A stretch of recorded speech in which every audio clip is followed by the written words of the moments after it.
Assalamualaikum warahmatullahi wabarakatuh. Saya di sini mahasiswa Universitas Brawijaya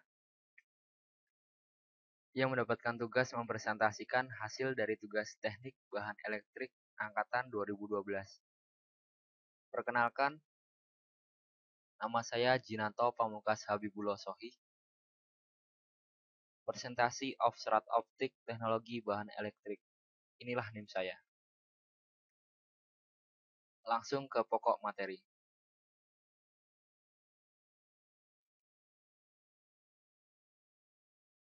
Apakah yang Anda ketahui tentang fiber optik? Yaitu fiber optik adalah sebuah kaca murni yang panjang dan tipis serta berdiameter sebesar rambut manusia. Apakah benar seperti itu? Serat optik adalah saluran transmisi atau sejenis kabel yang terbuat dari kaca atau plastik yang sangat halus dan lebih kecil dari sehelai rambut.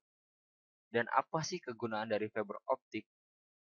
Fiber optik dapat digunakan untuk mentransmisikan sinyal cahaya dari suatu tempat ke tempat lain. Sumber cahaya yang digunakan biasanya adalah LED atau laser.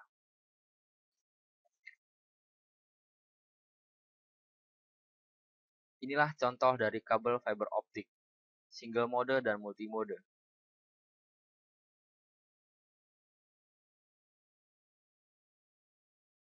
Dan dalam penggunaannya, beberapa fiber optik dijadikan satu dalam sebuah tempat yang dinamakan kabel optik dan digunakan untuk mengantarkan data digital yang berupa sinar dalam jarak yang sangat jauh.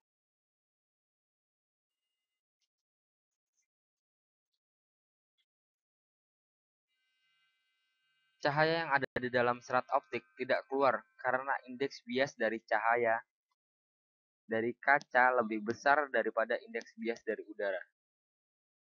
Kabel ini berdiameter lebih kurang 120 mikrometer. Tinggi atau kecepatan transmisi serat optik sangat tinggi, sehingga sangat bagus digunakan sebagai saluran berkomunikasi.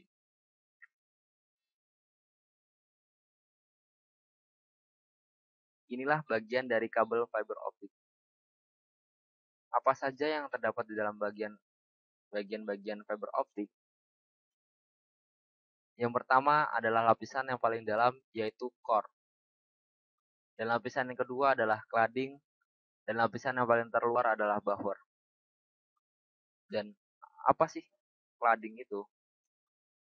Cladding adalah materi yang mengelilingi inti yang berfungsi memantulkan sinar kembali ke dalam inti atau core. Jadi cladding ini bertugas memantulkan kembali sinar yang memantulkan dirinya atau memantulkan cladding ke dalam inti core kembali. Dan apa sih buffer coating itu? Buffer coating adalah plastik pelapis yang melindungi fiber dari kerusakan. Jadi bertugas untuk melindungi bagian dalam cladding dan core. Dan core sendiri apakah? Kaca tipis yang merupakan bagian inti dari fiber optik yang dimana pengiriman sinar dilakukan. Inilah bagian-bagian terperinci dari fiber optik. Lapisan yang pertama, core kaca nipis di tengah gentian di mana cahaya bergerak. Disinilah letak core yang bertugas di mana cahaya bergerak. Dan lapisan yang kedua adalah cladding, bagian yang mengelilingi lapisan core yang memantulkan semua cahaya pada core. Jadi disinilah tugas daripada cladding untuk memantulkan kembali sinar yang berada di dalam core dan kembali ke core. Lapisan yang ketiga adalah buffer coating. Ya, lapisan ini adalah lapisan yang paling terluar. Bertugas melindungi gentian daripada kerusakan dari kelembapan dan kelembapan. Dan bagaimana jalannya sinar yang ada di dalam sebuah fiber optik? Ada dua cara, yaitu yang pertama adalah step index. Step index adalah sinar yang masuk ke dalam core melalui melalui cladding dengan gerak patah-patah. Lihat, sinar yang masuk ke dalam core akan dikembalikan atau dipantulkan oleh cladding dengan sudut yang sama. Akhirnya optiknya gerak akan menjadikan patah-patah. Beda sebaliknya dengan graded index. Sinar yang masuk akan seperti lengkungan gelombang. Lihat, untuk serat optik jenis step index, jalannya sinar adalah patah-patah. Dan sedangkan untuk jenis graded index, jalannya sinar adalah tidak patah-patah, melainkan berbentuk garis lengkungan.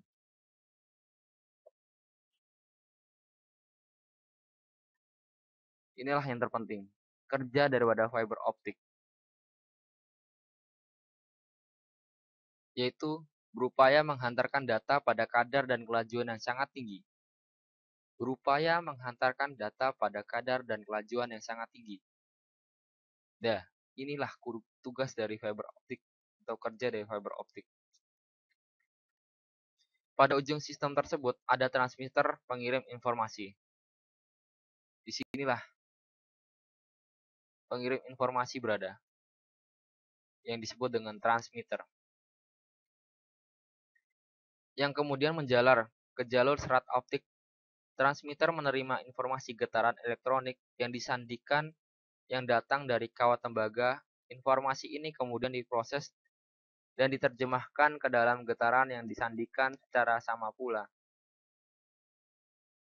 Dengan menggunakan lensa, getaran cahaya tersebut disalurkan ke dalam alat jalur serat optik, di mana mereka bertransmisi sendiri melalui jalurnya. Berlainan dengan telekomunikasi yang mempergunakan gelombang elektromagnetik. Jadi, sistem kerja fiber optik berbeda dengan sistem telekomunikasi pada umumnya, yang menggunakan gelombang elektromagnetik, tapi tidak pada fiber optik yang menggunakan sinar cahaya.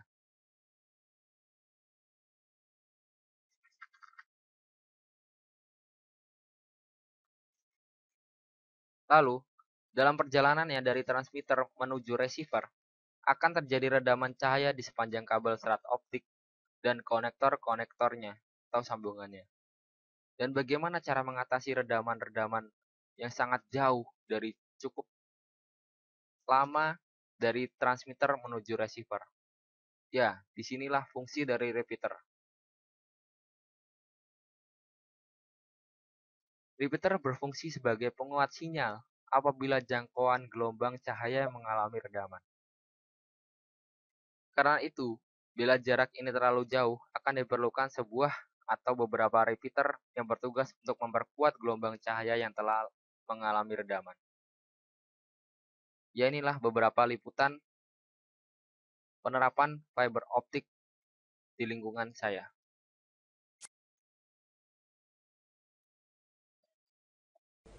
Hai, nama saya Jinanto Pamungkas. Saya dari Fakultas Teknik, jurusan Elektro. Saya di sini akan memperkenalkan bagaimana cara fiber optik itu berfungsi.